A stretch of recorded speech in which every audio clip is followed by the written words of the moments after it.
sampaikan kebenaran firman Tuhan.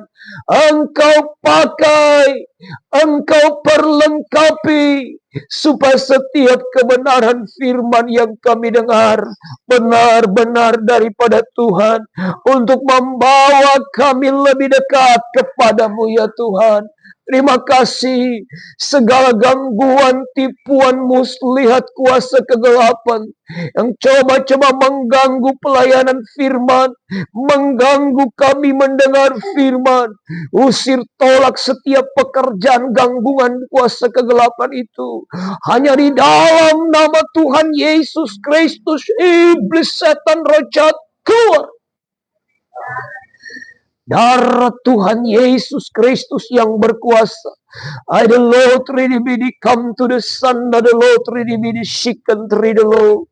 Terima kasih, kami siap dengar firman-Mu. Bantu taruh di hati yang paling baik dalam nama Tuhan Yesus Kristus. Haleluya. Amin. Ya, puji Tuhan. Shalom. Selamat pagi dan selamat kita mendengarkan kebenaran firman Tuhan. Puji Tuhan, saudara-saudara. Saya harap kabar kita semua baik dan luar biasa karena kita punya Tuhan yang luar biasa. Amin. Baik, kita tidak akan berpanjang komentar lagi. Kita sama-sama akan belajar firman Tuhan.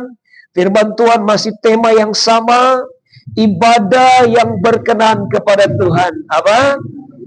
Apa tema kita? Ibadah yang berkenan kepada Tuhan. Hari ini saya akan menjelaskan pada bagian yang kelima.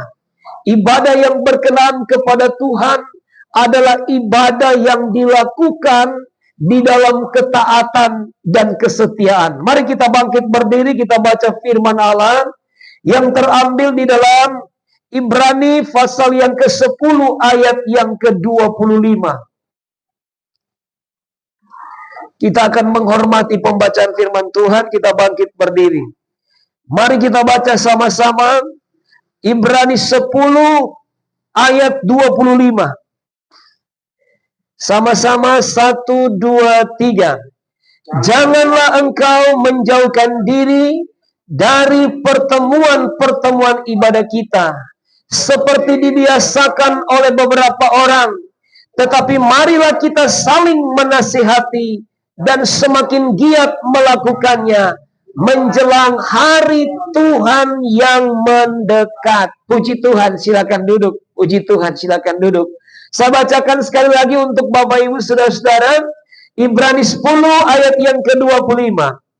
Janganlah kita menjauhkan diri dari pertemuan-pertemuan ibadah kita, seperti dibiasakan oleh beberapa orang.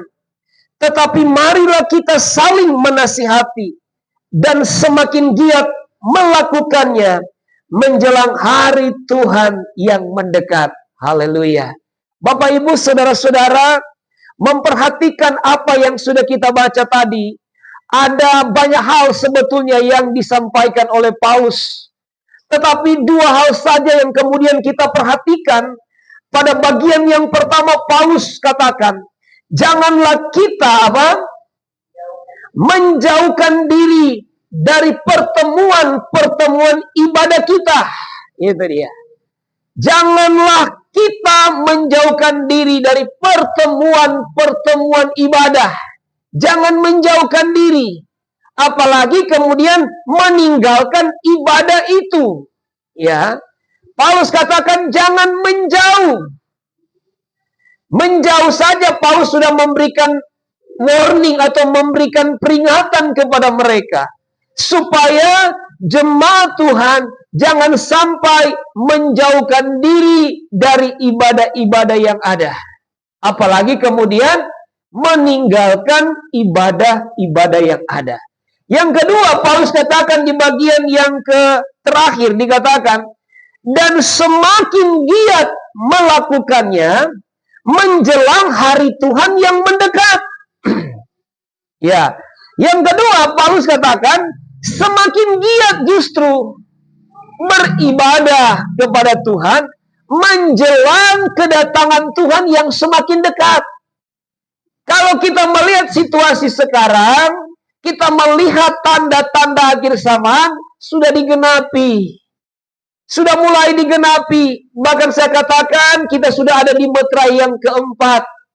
Dan di meterai keempat ini akan terjadi hujan pertobatan besar-besaran. Akan terjadi pemulihan gereja secara global. Yang akan terjadi di seluruh dunia. Itu yang selalu saya sampaikan dengan istilah kegerakan rohani besar-besaran. Itu akan terjadi di meterai yang keempat. Dan kemudian sesudah meterai keempat, meterai kelima akan ada penggenapan tentang mati syahid besar-besaran. Banyak orang-orang percaya yang akan mengalami mati syahid. Ya, ada juga yang sudah mendahului beberapa hari yang lalu di Nigeria. Ya, ada banyak orang yang kemudian beribadah dan ditembaki sampai mati. Saudara-saudara, itu bagian daripada penggenapan kebenaran firman Tuhan. Bahwa akan ada orang-orang yang akan mati syahid. Banyak orang-orang percaya yang akan mati oleh karena beribadah kepada Tuhan. Oleh karena mereka melakukan kebenaran firman Tuhan. Oleh karena mereka melayani Tuhan. Ya, itu penggenapan firman Allah. Tetapi puncaknya akan terjadi pada saat meterai yang kelima. Sekarang kita ada di meterai yang keempat. Meterai kelima, sesudah itu meterai keenam, keangkatan gereja Tuhan di awan-awan. Sebagaimana dikatakan di dalam Matius pasal yang ke-24. Ayatnya yang ke-29, 30 dan 31. Di mana bunyi sangkakala yang akan ditiupkan oleh malaikat Tuhan. Maka kemudian seluruh umat-umat pilihan Tuhan yang ada di seantero dunia ini, itu akan mengalami keangkatan di awan-awan. Di situ orang akan kaget, orang akan terkejut luar biasa bahwa mereka melihat ada manusia terangkat di awan-awan. Itulah yang disebut dengan pengangkatan gereja Tuhan. Itulah yang disebut dengan keangkatan gereja Tuhan. Atau ada juga yang menyebut dengan rapture. Saudara, itu bukan dongeng. Itu bukan fiktif. Tetapi itu kebenaran yang akan terrealisasi. Karena Yesus sendiri yang menyampaikan hal itu. Dan kalau Yesus yang menyampaikan, saudara, Yesus itu adalah firman Allah. Dan firman Allah itu hanya satu. Ya dan amin. Bukan mudah-mudahan, atau mungkin, atau tidak mungkin. Tetapi kalau firman Allah, Yesus yang mengatakan, maka apa yang dia katakan, sekalipun bumi akan bergoncang, apa yang dia katakan itu akan terjadi. Ada amin?